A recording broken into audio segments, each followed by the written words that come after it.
loves, welcome back to my channel. Yes, I am filming at nighttime because how dare work actually be fucking busy this week. It always is, but this week especially, I'm like, what time?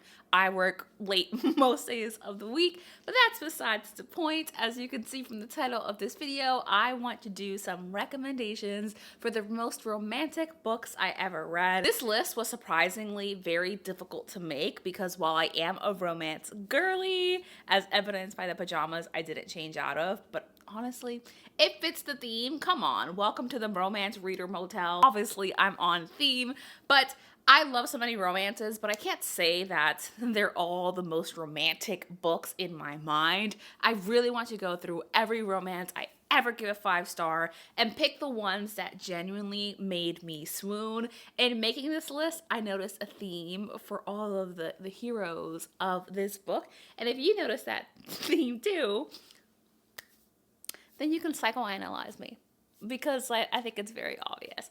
But without further ado, I have about 7 or so books that I want to recommend to you if you're looking for a book with a really strong romance where you are rooting for the relationship between the two characters. Let's start with the books I don't own but really wish that I did. The first is a book that I read in January, and that is The Right Move by Liz Tomforde.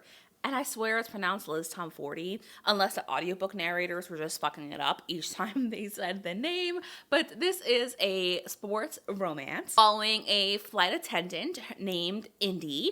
And Indy just got cheated on by her long-term boyfriend, who was like her best friend. They got in a relationship. He cheated on her and they broke up, and she lost everything and she needs a place to go, which introduces us to the hero, Ryan. And Ryan is a basketball star, a super famous basketball star, heading to the top of his career, and his twin sister is best friends with Indy. So his twin sister says, hey, please house my best friend Indy. She needs a place to go. He reluctantly agrees, and they end up living together. But Ryan really wants to progress in his career, and he's worried that his boss, the person who like owns the team, is going to cut him. So his boss is like, yeah, I don't think you have a life outside of basketball, and I don't like that. And Ryan's like, you know what? Yes, I do. I have a girlfriend. And he pretends that Indy is his girlfriend, and they agree to fake date. This relationship was particularly romantic to me because of how much Ryan cared for Indy. Even when they were bickering, all of his actions just clearly communicated how much he loved her and how much he cared for her and how attentive he was of her needs. And I really, really loved that aspect. If you enjoy that element of having someone love you gently and take care of you and just be in tune with your needs and be able to give you what you want, I think you'd really enjoy this. Some small examples is that Indy doesn't like hot coffee. She always has her coffee iced. So he constantly, every single morning when he's about to leave for practice, will make her coffee and put it in the fridge so she doesn't have to have watered down coffee. He notices that she really loves plants but doesn't have time to take care of them because of her career. And though he has like such a specific idea for what he wants his apartment to look like, he buys her plants and takes care of them for her so that she can come home to a space that feels comfortable to her, where she is surrounded by the things that she loves. And this romance was just so cute, and Indy is exactly like other girls, and that is what I love to see in these romances. The next one is In a Jam by Kate Canterbury, which admittedly I did read quite a while ago. I think I read it 2 holiday seasons ago. But In a Jam by Kate Canterbury follows the story of this woman who, she had like a relative who was like very close, pass away, and she ends up inheriting this house at a point where her life is falling apart. She goes back, I believe they're in Vermont, to this house to kind of live in it and figure her life out. And while she's there, her next door neighbor, she realizes, was her former best friend in high school, and he is now a grumpy farmer and he has custody of his young niece. So we have a little bit of a single parent romance. One of the main things I remember about this is the romance between these two characters and just the level of interactions they had with each other. I find that in romance, relationship isn't always central. Like, there are background things happening for the characters, which makes sense because you want your characters to be developed. But in this one, a lot of the development for the characters happened together, which I really enjoyed. If you like the whole grumpy sunshine single dad dynamics, I really enjoyed this story. And we can move on to the books that I actually own. First is Fangs by Sarah Anderson, which is a really, really short graphic novel about a werewolf and a vampire who fall in love. I can't tell you more about it because it is so short and I would spoil the entire story, but this couple is the very definition of Black Cat's golden retriever energy with their relationship and the way they love and care for each other despite their differences and the ways that they're opposites. There is so much caretaking between these two and I just love them so much. And to give you an idea of how much I love them, I don't reread books. The first time I read this, I immediately read it again. And then I read it 5 more times. Yeah. It's so quick. It's so easy to read. The relationship is so cute. And if you just need like a little hit of dopamine, this. I debated putting this on the list because a lot of the focus in this romance is the individual characters and their own lives. But I think the way that Ben and Anna come together in this relationship, just top notch. Just gentle romance, as you all know that I love, but the romance in here was definitely swoon-worthy. And in this one, we are following Anna, who is a movie star. She's super famous, but she took about a year or so away from her career because she was really struggling with anxiety and was having panic attacks on sets and at award shows, and she just needed mental space away. She's returning now. She wants to make a splash. She's vying for an Oscar, taking on as many roles as she can, and one of the small roles that she takes on is to be the lead in a commercial for a new phone release. And the person who is leading that project is Ben, an advertising. He's not an exec at this point, but like he's working up to it. He's managing the shoot, and that is how Ben and Anna meet. They have an instant chemistry, immediate sexual tension, and they go about it very maturely. They decide that they are going to get together, but they respect each other's professional lives, each other's boundaries in the relationship, and really are just happy to be together. Ben is very much soft boy, but Ben is also dealing with his own mental health issues and issues with his family as well. And the way that Ben and Anna come together to support each other, have you noticed the theme yet? This makes me swoon each and every time. I remember this romance so distinctly, and the very first time I read it, I gave it 5 stars and immediately shelved it on the 5 stars favorite behind me. So this is such a cute romance. It has such great anxiety rep. It is Black love. If you like celebrity romances, I think this one's a really great one. Also, it's super steamy, like very, very, very steamy. If you're not new here, you know that Miss Emily Henry and I have a very difficult relationship because I don't like most of her books, but she did write one of my all-time favorites. And yes, it is People We Meet on Vacation, Friends to Lovers Supremacy.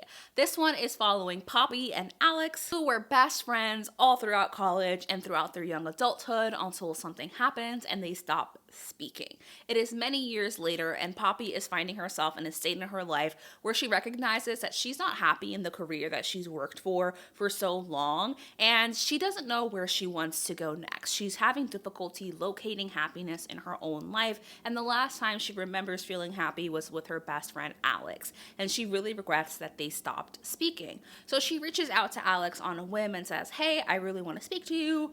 Let's go on one more vacation." And Alex agrees, and you're following their vacation in the present day, as well as the vacations they've taken in the past and how they've built up their friendship. If you love Friends to Lovers and you haven't read People We Meet on Vacation, why haven't you read People We Meet on Vacation? Friends to Lover Supremacy. But what I really loved about this is getting to see the development of Alex and Poppy's relationship throughout the entirety of these stories and how distinct Alex and Poppy are as individual characters, but also how well the relationship works when they come together. They're not perfect. It's definitely a realistic depiction of a relationship in this context, but I really, really love them, and I was rooting for them the whole time. And when they do finally get together, obviously, because it's a romance, I was cheering, and perhaps I was cheering the loudest because I just love them together, and I'm very happy they got their happily ever after. And so many times throughout this book, both in their past moments and their present moments, I swooned for their relationship and grieved for what they had lost. I'm looking at Yours Truly right now, and I can't believe I didn't annotate Yours Truly, but Yours Truly by Abby Jimenez was one of my favorite books of last year. And this is the sequel to Part of Your World. You don't need to read Part of Your World first to read this. It's more like a companion in the series.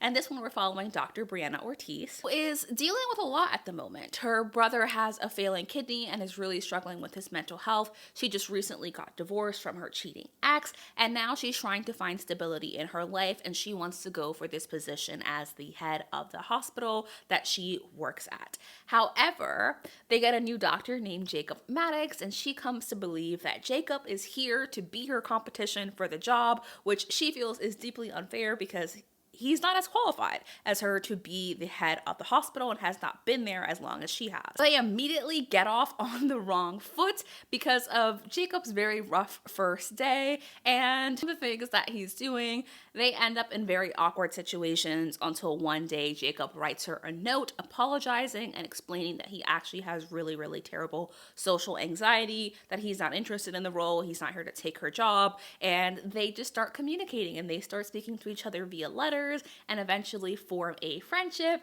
and eventually start fake dating because of a very awkward situation in Jacob's family where his brother is marrying his ex-girlfriend. I really love this one, particularly because of the anxiety representation with Jacob and the things that he was experiencing, as well as the grief and trauma in Brianna's past and how that influences their current relationship. I think that the way that these two try to meet each other where they're at and really make their relationship work for the people that they are was such a beautiful thing to read and really complex in so many realms, including, of course, emotional complexity throughout this. I love this romance. I swooned many times, and though the ending was perhaps not to my taste, I still really enjoyed reading about Brianna and Jacob and the ways that they just supported each other throughout their relationship. Did I intentionally save the best book for last? No, but I ended up doing that anyway, and of course, it's Radiance by Grace Raven, perhaps the most romantic book I've ever read.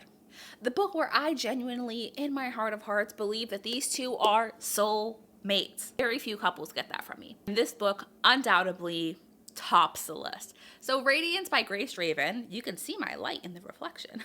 That's fun. Radiance by Grace Draven is the story of two kingdoms who are warring. We have the humans, and then we have whatever species he is, because I totally forgot what his species is. They've been fighting for a long time. They decide to have some peace negotiations, but just like to get the groundwork laid. So they're going to marry off relatively unimportant people in the royal family. So she's the king's niece and he's like the 11th son in the royal line. Essentially almost impossible that he would ever get the throne, and they get put into an arranged marriage. What's fun about this one is that neither is attracted to the other in any way. Just the way that their individual communities view beauty is so different that they actually think the other is really ugly and terrifying and scary. So they meet and they're like, ew.